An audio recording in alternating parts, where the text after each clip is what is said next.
Pada suatu pagi yang dingin, di bulan Desember beberapa tahun yang lalu, aku dan suamiku, Mark, naik mobil menuju ke bandar udara untuk menghadiri sebuah konferensi.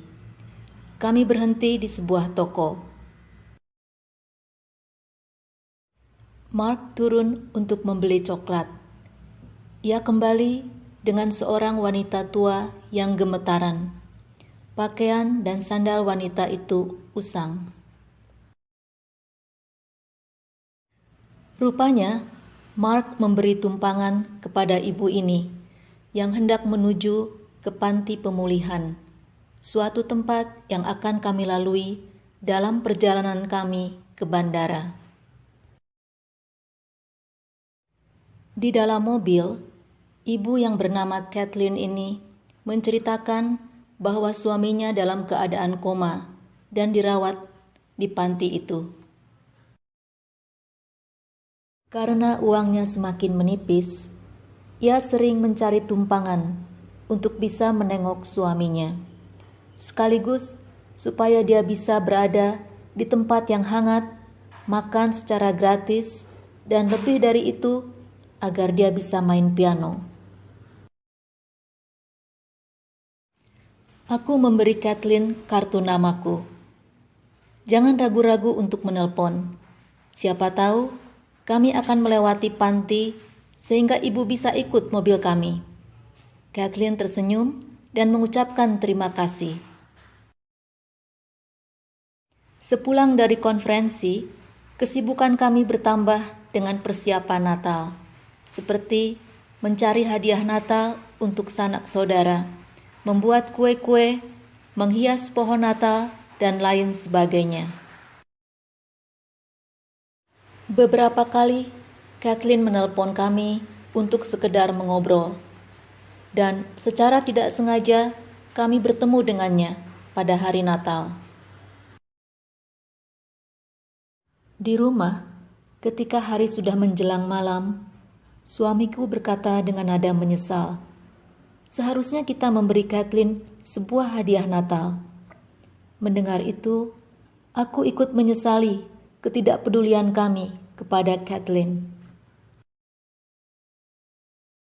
Segera aku mencari barang-barang yang kurasa tepat untuknya, dan kami berangkat menuju ke rumahnya.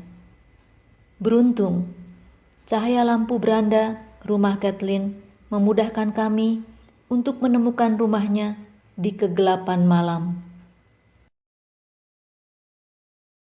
Rumahnya kecil, terbuat dari papan.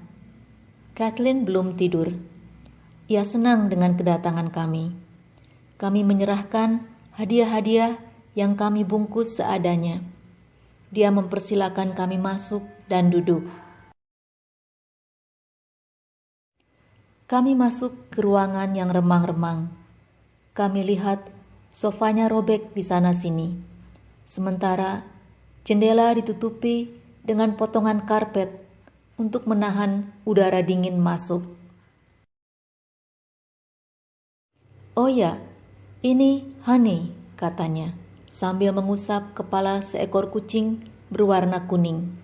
"Aku dan Honey mempunyai sebuah hadiah khusus untuk kalian berdua."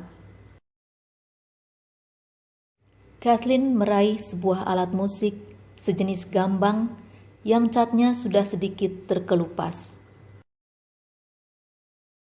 Seolah-olah dia tahu pikiran kami. Dia berkata, "Aku membeli alat musik ini, juga pakaian, di pasar barang-barang bekas, dan ketika ada obral." Kami terpesona mendengar Kathleen memainkan lagu "We Wish You a Merry Christmas" dengan lancar. "Apakah kalian mempunyai piano?" tanyanya. Aku mengangguk dengan rasa kurang nyaman. Kami mempunyai sebuah piano besar, tetapi kami tidak sempat memainkan satu lagu Natal pun. Kami juga mempunyai banyak baju di lemari yang belum kami pakai. "Bisakah nanti di rumah Anda memainkan Malam Kudus sambil memperdengarkannya lewat telepon untuk saya. Kathleen bercerita bahwa ia sangat menginginkan sebuah piano dengan model tegak, seperti yang dimainkannya ketika dia anak-anak. Aku percaya bahwa pada suatu hari Tuhan akan mengirim sebuah piano untukku.